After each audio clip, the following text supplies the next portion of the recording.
আসসালামু আলাইকুম ওয়া রাহমাতুল্লাহি ওয়া বারাকাতুহু। সম্মানিত দ্বীনী ভাই বোনেরা, আপনারা ইতিপূর্বে অবশ্যই একটি বিষয় লক্ষ্য করেছেন, সেটি হচ্ছে ব্রাহ্মণবাড়িয়ায় একটি মাহফিলে বাংলাদেশের উল্লেখযোগ্য একজন বক্তা হযরত মাওলানা হাফিজুর রহমান সিদ্দিকী কুয়াকাটা, উনি সেখানে উপস্থিত হননি। ওনার সেই উপস্থিত না হওয়াকে কেন্দ্র করে সেই মাহফিল কর্তৃপক্ষ কিছু কথা বলেছেন ওনার ব্যাপারে। আমরা আজকে সেই কথাগুলোর উপরে ভিত্তি করে কিছু আলোচনা এবং পর্যালোচনা করার চেষ্টা করব। আশা করি সকলেই আমার সাথে ভিডিওটি কন্টিনিউ করবেন। আমরা সকলেই সর্বপ্রথম সেই ব্রাহ্মণবাড়িয়ার যে মাহফিল কর্তৃপক্ষ ছিলেন তাদের কিছু আলোচনা আমরা শুনে নেব। আমাদের এই সংগঠন বিগত 9 বছর হইতে ইনশাআল্লাহ যাদেরকে যেই সময় দাওয়াত দিয়েছি প্রত্যেক আলেমকে পাইছি এবং নাস্তিক আলেমকে কখনো আর আমরা দাওয়াত দিব না। প্রত্যেকের প্রতি বিনয়ের সাথে বলতে চাই, হাফিজুর রহমান সিদ্দিকী সাহেব একজন, আপনারা যারা জানেন না আমি সম্মানিত বন্ধুগণ, আপনারা আলোচনাটি ইতিপূর্বেও আমি আশা রাখি আপনারা শুনেছেন। যিনি আলোচনাটি করেছেন অর্থাৎ হাফিজুর রহমানকে উদ্দেশ্য করে যে কথাগুলো বলেছেন তার ভিতরে দুইটি উল্লেখযোগ্য কথা আমরা আলোচনা করতে পারি। একটি হচ্ছে হাফিজুর রহমানকে সেই ব্যক্তি নাস্তিক বলেছে, এটি হচ্ছে প্রথম ওনার কথা। সম্মানিত বন্ধুগণ, কোনো ব্যক্তি যদি মাহফিলে না যান তাহলে কি সেই ব্যক্তি নাস্তিক হয়ে যায়? কোনো ব্যক্তি যদি মাহফিলের দাওয়াত নিলেন এবং সেখানে গেলেন না, অথবা কোনো ব্যক্তি মাহফিল শুনতে গেলেন না, এরকম যদি কোনো কর্মকাণ্ড কোনো ব্যক্তির মাধ্যমে প্রকাশ পায় ইচ্ছায় অনিচ্ছায়, তাহলে কি সেই ব্যক্তি নাস্তিক হয়ে যায়? নাস্তিকতার এই যে মাপকাঠি, নাস্তিক এবং আস্তিকের মাপকাঠি কি এটা মাহফিলে না যাওয়া? জি না, মাহফিলে আসা যাওয়ার ব্যাপারে নাস্তিকতার কোনো মাপকাঠি আমরা করতে পারি না। সুতরাং যে বন্ধু বলেছেন হাফিজুর রহমান সিদ্দিকীকে নাস্তিক, এটা সম্পূর্ণ উনি ভুল বলেছেন এবং এটি উনি একটি চরম অন্যায় করেছেন। একজন মুসলমানকে কোনো অপরাধ ছাড়া, অর্থাৎ ধর্মীয় যেই অপরাধের কারণে যেই ব্যক্তি নাস্তিক হয় সেরকম নাস্তিক হওয়ার কোনো অপরাধ ছাড়া উনি হাফিজুর রহমান সিদ্দিকীকে নাস্তিক বলেছেন।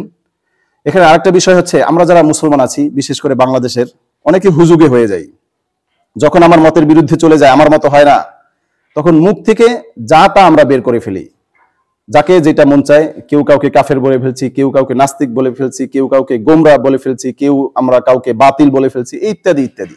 এই কাজগুলোর চর্চা আমাদেরকে বন্ধ হবে। এই বন্ধু আরেকটি কথা বলেছেন, বেয়াদব, অর্থাৎ যে ওখানে যেই ব্যক্তি বসা ছিল একজন আলেমে দ্বীন, ব্রাহ্মণবাড়িয়ার উল্লেখযোগ্য একজন আলেম হযরত মাওলানা মেরাজুল হক কাসেমী সাহেব, ওনার সাথে হাফিজুর রহমানকে মোবাইলের মাধ্যমে কথা বলতে দেওয়া হয়েছিল এবং হাফিজুর রহমান সেই মোবাইলে তাকে প্রশ্ন করেছেন আপনি কে, এবং তাকে সালাম কালাম না করার কারণে ওনারা তাকে বেয়াদব বলেছেন। সম্মানিত বন্ধুগণ, ফোনের মাধ্যমে কোনো ব্যক্তিকে যদি না চেনা হয় তাহলে অবশ্যই তাকে জিজ্ঞাসা করতে হয় যে আপনি কে। এই প্রশ্নটা করা একজন ব্যক্তির পক্ষে রাইট অবশ্যই আছে। আরেকটি ব্যাপার হচ্ছে যে মেরাজুল হক কাসেমী সাহেব হুজুরকে সর্বপ্রথম কিন্তু ফোন দেওয়া হয় না। সর্বপ্রথম ফোনে মাহফিল কর্তৃপক্ষ অর্থাৎ যারা ওখানে বক্তৃতা করেছেন তাদের সাথেই সিদ্দিকী সাহেবের সাথে কথা হয়েছে। যেহেতু সিদ্দিকী সাহেব না করে দিয়েছেন, সেহেতু মাহফিল কর্তৃপক্ষ যারা ছিলেন আমাদের ভাইরা, তারা অবশ্যই দুঃখ পেয়েছেন, কষ্ট পেয়েছেন। এই কষ্টের ভিতর থেকে হয়তোবা তারা হাফিজুর রহমান সিদ্দিকী সাহেবের সাথে কিছু উচ্চবাচ্য করার কারণে যখন দেখেছে যে না আমাদের কথায় আর হচ্ছে না, তখন সর্বশেষ মেরাজুল হক কাসেমী সাহেব হুজুরের কাছে ওনারা ফোনটা দিয়েছেন। ইতিপূর্বে মাহফিল কর্তৃপক্ষ কিন্তু সিদ্দিকী সাহেবকে মোটামুটি গরম করে ফেলেছেন, সেই কারণে ওনার সাথে ওইভাবে সুন্দরভাবে একটা কোঅপারেট যেটা করতে হয় সেটা হয়তোবা করা হয় নাই। জিজ্ঞাসা করেছেন যে আপনি কে।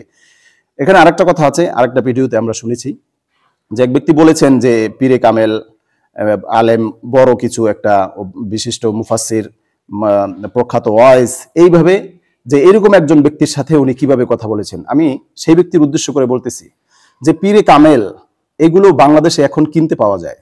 পীর, মুফাসসির, বক্তা, ওয়াইজ, আন্তর্জাতিক, ইন্টারন্যাশনাল, এই শব্দগুলো, এই বাক্যগুলো এখন কিনতে পাওয়া যায়। এগুলো বাজার হাটে আলু, তরকারি, ঢেঁড়স, পটল এগুলোর মতো এখন বিক্রি হয়। সুতরাং এরকম পীরে কামেল বাংলাদেশের চিপাচাপায় বহুত আছে। আমি এইটার মাধ্যমে মেরাজুল হক কাসেমী দাবাত বারাকাতুহুম আলিয়া ওনাকে ছোট করছি না। ওনাকে যারা সামনে রেখে সিদ্দিকী সাহেবকে বেয়াদব বলেছেন, আমি তাদের উদ্দেশ্যে এই কথাটা বলেছি। সুতরাং আমরা যারা মাহফিলগুলো পরিচালনা করছি আসলে আমাদের উদ্দেশ্যগুলো কি? মেরাজুল হক কাসেমি সাহেবের সাথে যদি সালাম না দেওয়ার কারণে এবং তাকে নাম জিজ্ঞাসা করার কারণে সিদ্দিকী সাহেব বেয়াদব হয়, মেরাজুল হক কাসেমি সেই অঞ্চলের একজন স্বনামধন্য এবং শ্রদ্ধাভাজন আলেমে দ্বীন, তো উনি যদি এত বড় হয়ে থাকেন, হাফিজুর রহমান সিদ্দিকীর চাইতে অবশ্যই ওনার সম্মান সেখানে বেশি, তাহলে সেই মাহফিল কর্তৃপক্ষ হাফিজুর রহমান সিদ্দিকীকে কেন দাওয়াত করেছিল? ওনারা কি সেই মেরাজুল হক কাসেমি সাহেব হুজুরের বয়ানে সন্তুষ্ট না? উনি কি বয়ান করতে পারেন না? উনি কি কোরআন হাদিস সম্পর্কে কিছু জানেন না? এইরকম মানে যোগ্য আলেম থাকতেও কেন হাফিজুর রহমান সিদ্দিকীর পিছনে আপনাদেরকে ঘুরঘুর করতে হবে? সুতরাং আপনারা নিজেরাই নিজেদের মানে যারা বয়োজ্যেষ্ঠ ওলামায়ে কেরাম আছেন তাদেরকেই আপনারা সম্মান করতে পারেন না। যদি সম্মান করতেন তাহলে অবশ্যই হাফিজুর রহমান সিদ্দিকীকে না দিয়ে আপনারা তাকেই প্রধান অতিথি হিসেবে আপনারা গ্রহণ করতে পারতেন। সুতরাং আপনারা যেই কাজটি করেছেন, এটা করেছেন পরিপূর্ণ নাফসানিয়াতের কারণে। অর্থাৎ আপনাদের সংগঠন, আমরা যারা মাহফিল কর্তৃপক্ষ, আমরা যারা মাহফিল করি, অনেকে আমাদের টার্গেট থাকে যে আমার পাশের মহল্লায় যে মাহফিলটা হয়েছে সেই মাহফিলের চাইতে বড় মাহফিল আমার হবে, বড় বক্তা আমার কাছে আসবে, বেশি লোক আমাদের কাছে আসবে, আমাদের মসজিদ, আমাদের মাদ্রাসা, আমাদের সংগঠন, আমাদের প্রতিষ্ঠান ভাইরাল করতে হবে। সেই কারণে আমরা যে ভাইরাল বক্তা আছে তাদের পিছনে পিছনে দৌড়াই। যখন তারা আসতে পারে তখন আমরা তাদেরকে মারহাবা দিই, এবং যখন তারা কোনো অজুহাতে, কোনো কারণে, কোনো সমস্যার কারণে আসতে না পারে তখন আমরা তাদেরকে সরাসরি নাস্তিক এইভাবে গালিগুলো দিয়ে থাকি। এইটা আমাদের নাফসানিয়াতের পরিপূর্ণ একটি প্রমাণ যে আমরা সত্যিকারে মাহফিলগুলো যে করে থাকি এটা আমাদের জন্য করি না, এটা দিনের জন্য করি না, এটা হচ্ছে কি আমাদের সংগঠনগুলোকে প্রচার করার জন্য করি। আমার মাদ্রাসার অফিসে বড় কাগজ লাগানো, হেলিকপ্টারে প্রোগ্রামের আবেদন করবেন না। এরপরে নিচে দিয়ে লেখা আছে, কেউ যদি স্বেচ্ছায় নিজের পকেটের টাকা দিয়ে একা আনতে চায়, জনসাধারণ থেকে একটা টাকাও কালেকশন করবে না, এই শর্তে যদি কেউ নিতে চায় দিনের স্বার্থে বিবেচনা করে দেখব। এই যে আব্দুর রহিম সাহেব হুজুরের নামটা আছে না, হিজলার মধ্যে তো একজন মুরব্বী, তার নাম এত নিচে কেন? ওয়াজ মাহফিল আসলে হেদায়েতের নিয়ত নাই, সব উল্টাপাল্টা হয়ে গেছে। আমরাও ঠিক নেই, আপনারাও ঠিক নেই, কমিটিও ঠিক নেই। ওই লেখছে কি হেলিকপ্টারে, কি লেখছে? আর আমার সেই ভাইরা বলেছেন হাফিজুর রহমান সিদ্দিকীকে বয়কট করা হবে এবং তাদেরকে যাতে কেউ দাওয়াত না দেয়। বন্ধুরা, আপনারা এখন কেন এই কথা বলতেছেন যে হাফিজুর রহমান সিদ্দিকীকে দাওয়াত দিবেন না? 2017 সালে সেই পিরোজপুরের আল এহসান গ্রুপকে নিয়ে যে লঙ্কা কাণ্ড হয়েছে, এরপরে তো সারা বাংলাদেশ ব্যাপী একটা রব উঠেছিল যে হাফিজুর রহমান সিদ্দিকীকে বয়কট করতে হবে, দালাল, বাটপার, এরকম কথা আমরা সকলেই বলেছি। এবং যতগুলো মিডিয়া ছিল আমাদের, ফেসবুক মিডিয়া, ইউটিউব, এগুলো তো সব ভরে গিয়েছিল। তখন আপনারা কি ঘুমিয়েছিলেন?